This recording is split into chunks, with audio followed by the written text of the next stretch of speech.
특별한 능력을 가진 탐정단의 등장이라 그 주인공은 정의루와 유리. 그런데 이 두 사람 전생에 만난 적이 있다고요? 과연 어떤 인연인지 이번 주 지금 보기 좋아요의 추천. 보쌈 운명을 훔치다에서 확인하시죠. 한밤중에 나타난 이 남자. 행색을 보아하니 밤손님 같은데요. 하지만 훔치려는 것이 여인? 이보시게 잠시만. 그런데 납치당하는 여인의 모습도 이상합니다. 준비한 보찜을 챙기며 얌전히 앉아있는 그녀. 이 순간만을 기다린 것 같죠? 예명 아주 목욕제계라고 기다렸구만. 납치가 자연스러운 이들의 정체. 바로 생계형 보쌈꾼 바우와 새 신랑을 찾게 된 과부였는데요. 바우는 보쌈을 통해 평생 수절해야 하는 과부에게 새로운 사랑을 찾아주는 이를테면 조선판 큐피드 같은 존재였지요. 그런데 원숭이도 나무에서 떨어지는 날이 있다고 프로 보쌈꾼 바우는 큰 실수를 저지르고 마는데요. 바로 명단에도 없던 과부를 잘못 보쌈해온 것이죠. 심지어 바우가 데려온 그녀의 정체는 진짜 옹주자가요? 임금의 금지옥엽 딸이자 조선 최고 권세가 이이참의 며느리인 화인 옹주자가 수경이었는데요. 자칫하다간 3대가 멸족할 수도 있는 큰 사고. 바우는 사과로 수습에 나섭니다. 미안하게 됐어. 원래 그쪽을 보쌈하려는 것이 아니었는데 어쩌다 보니. 하여튼 고의가 아니란 것만 알아주시오. 하지만 이미 엎질러진 물. 보쌈이라 했느냐? 예. 근처에 유독 보쌈이 많았다고 합니다.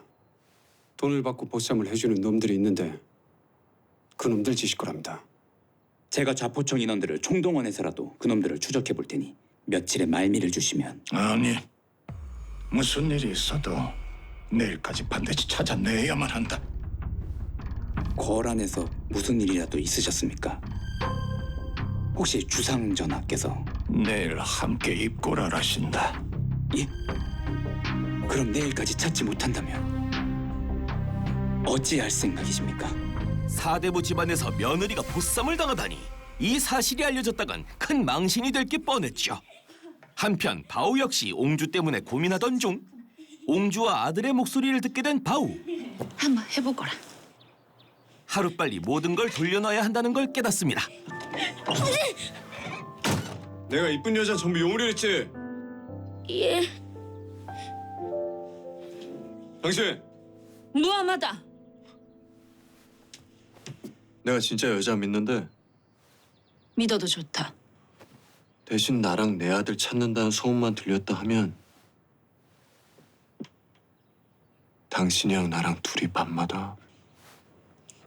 그만. 하여튼 알아서 잘 처신하시오. 그 흉측한 물건은 왜 또? 이래야 우리 집이 어딘지 물어줬어. 걸리면 우린 한양 땅 떠야 되는데. 결국 수경을 다시 시댁으로 데려다 주기로 한 바우는 야간 택배에 나서는데요. 아버지. 그런데 다급히 자신을 부르는 차돌의 모습에서 심상치 않은 일이 벌어졌음을 직감적으로 느낍니다. 잠깐만 여기서 기다리시오. 원활한 택배 배송을 위해 동태를 살피기 시작한 바우. 그의 눈에 들어온 건 상갓집으로 변한 옹주의 집. 저기 누가 죽었답니까? 이댁 며느님이신 옹주자가께서 목을 매셨답니다. 예? 목을 매요? 예. 아, 나도 처음 들었을 때 너무나 놀랐는데, 야, 이거 그래도 역시 왕족은 뭐가 달라도 달라. 어? 아니 수절하기도 힘든 요즘 같은 세상에 서방님 따라서 목을 매다니. 이 연료도 그런 연료가 없어. 당연히 연료문을 내리시겠지. 아이고 두말하면 입 아프게. 그지? 응. 하루 만에 수경을 찾을 수 없다고 판단한 시아버지가 거짓 장례를 치른 거죠. 결국 바우는 수경을 다시 집으로 데려올 수밖에 없었고. 어찌 된 것이냐? 돌려보내주겠다고 약조하지 않았느냐? 아무것도 모르는 수경에게 진실을 알려주는데요. 당신은 이미 죽었어. 집 앞에 갔더니 당신의 장례를 치르고 있었어. 이미 죽은 사람을 되돌려줄 수 없으니 돌아올 수밖에 없었어. 또한 자신의 실수로 죽은 자가 된 수경에게 바우는 큰 죄책감을 느낍니다. 형수를 살려주십시오. 아무도 모르는 곳에 가서 숨어 살도록 제가 설득하겠습니다. 살려만 주십시오. 소자, 이렇게 간청드립니다. 아버지. 불가하다. 그랬다가 네 형수가 살아있다는 사실이 알려지기라도 하면 그 뒷감당은 어찌할 생각이냐?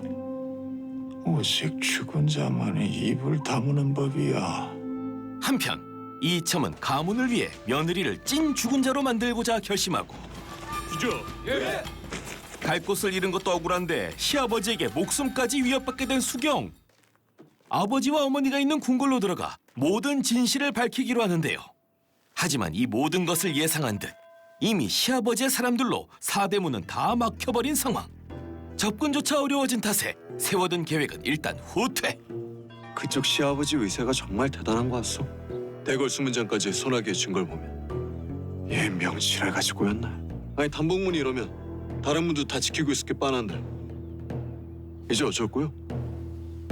한 가지 방책이 있긴 한데 잘 될지 모르겠구나.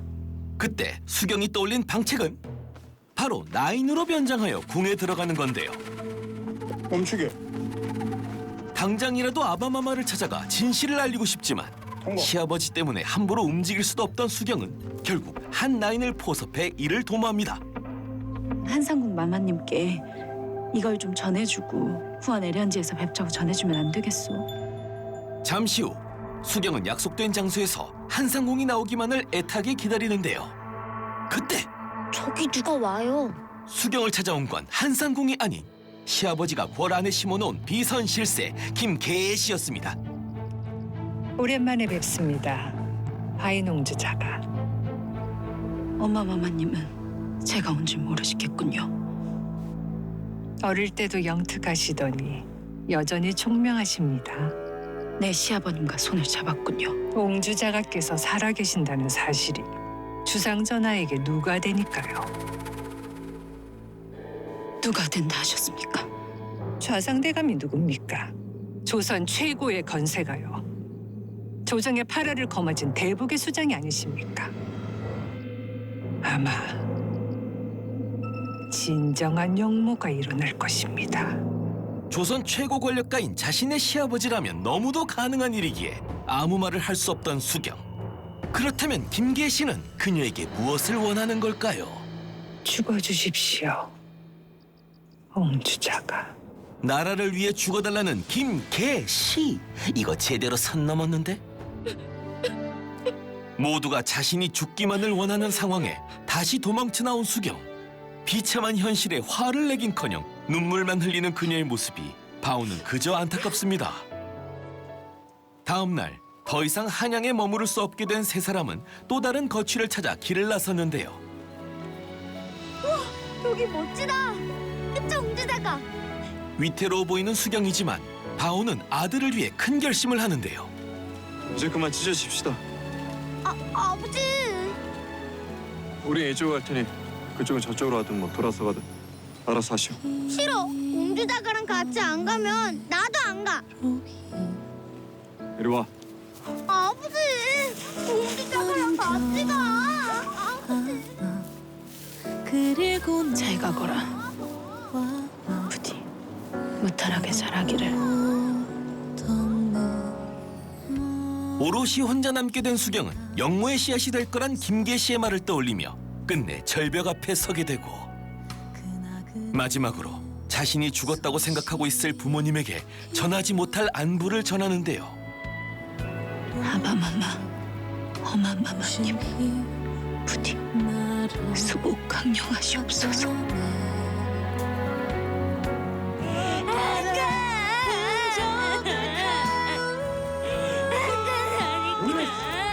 따라오던지 말던지 네 맘대로만. 아버지 옹주자가가 죽어도 괜찮아? 아들 차돌의 말에 아무런 반박도 할 수 없던 바오. 다시 마음을 다잡아보지만 죽어도 정말 상관없냐고. 아들의 날카로운 외침에 감추고 있던 그녀를 향한 마음을 깨닫게 됩니다. 결국 차돌이는 냅다 버리고 수경에게 달려온 바오. 절벽까지 쉬지 않고 달려왔건만 사라진 수경 때문에 다리 힘이 쭉 풀려버린 순간 바오의 눈에 그녀의 흔적이 들어오고 진작 차돌이 말을 들었어야 했는데 너무 늦어버린 걸까요? 설마 하는 마음으로 다급히 기어간 절벽 끝. 그곳엔 이미 인당수에 빠진 심청이처럼 아버지를 위해 몸을 내던진 수경이 있었습니다. 살아있지만 이미 죽은 사람인 옹주자가와 그런 그녀를 사랑해버린 한 보쌈꾼의 파란만장한 인생사. MBN 보쌈 운명을 훔치다. 두 사람이 마지막까지 어떤 길을 가게 될지 궁금하다면 BTV에서 확인하세요, 아버지! 내 맘 잠시 쉴 곳 없는데 어느새